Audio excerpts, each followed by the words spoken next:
This is Algebra 2, inverse relations and functions. All right. An inverse relation is when I have coordinates.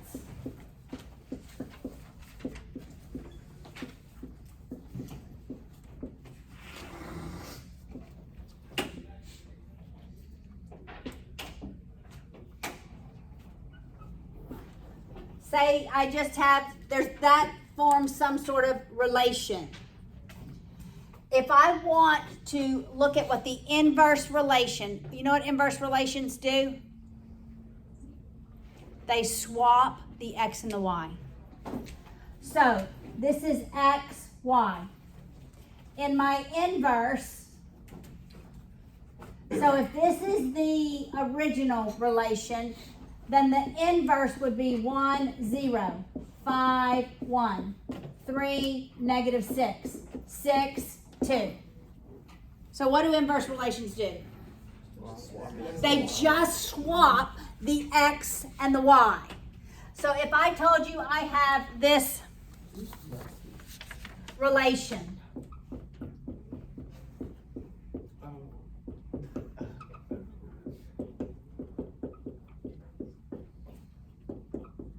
what would be the inverse of this relation? Somebody tell me. Jesse, what would be the inverse? Negative 10, 4, negative 19, 7, 17, negative 5, and 11, negative 3. Okay, that's pretty easy, huh? All right. How are they related? Typically, you don't do an inverse relation. Typically, you do inverse functions.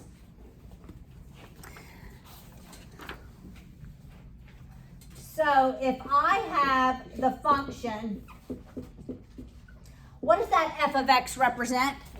Y. I could rewrite it as y equals 4x minus 8. Now, if I want to do the inverse, what do? What happens is we swap the x and the y.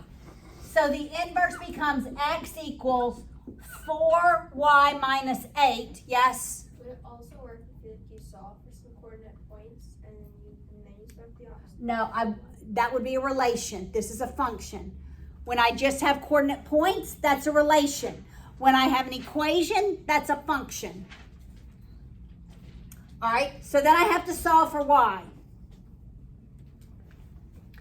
So I'm going to add 8 on both sides. Then I divide every term by 4. So that y equals 1/4 x plus 2. All right, this is how you write inverse functions.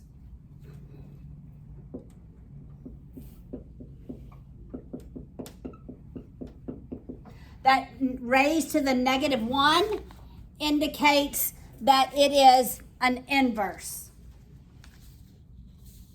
Raised to the -1 indicates it's an inverse. All right. So let's look at a couple of equations.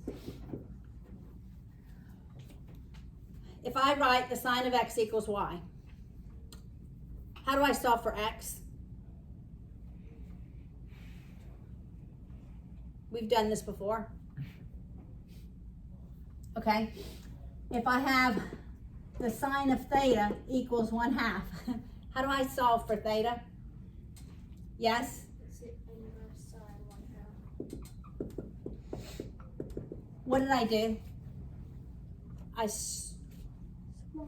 swapped my x and my y.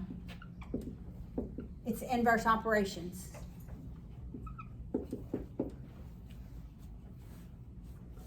All right, so you've done inverse, right?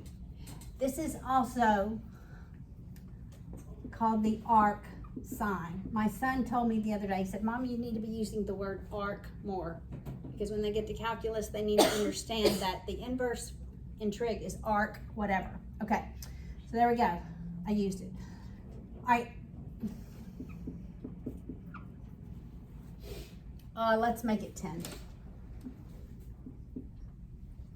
10 raised to the x power equals y. All right, how do I write the log? Log of y. What did I do? I'm just swapped. These are inverse relationships. I swap my x and my y. Do you see that? What is true about inverse relations? So if this is the exponential graph, what inverses always do is it's reflected across the y equals x. It's called the identity function. It's every place where it's 0, 0, 1, 1, 2, 2, 3, 3, 4, 4, 5, 5. That y and x is the same value. So that this becomes the log function. The same would be here if we graphed this and the inverse, it would be reflected across that y equals x. All right, I want to do a harder one. All right, what if, I'm not going to do the first one on your page. All right, I'm going to make up one myself. What if I have f of x equals 2x squared plus 5? What do I do? First, I make the f of x y. Y equals 2x squared plus 5. Then what do I do? Swap the x's and the y's. Then what do I do? Solve for y. So I'm going to subtract 5 on both sides. What would you do next? I would divide by 2 before I take the square root.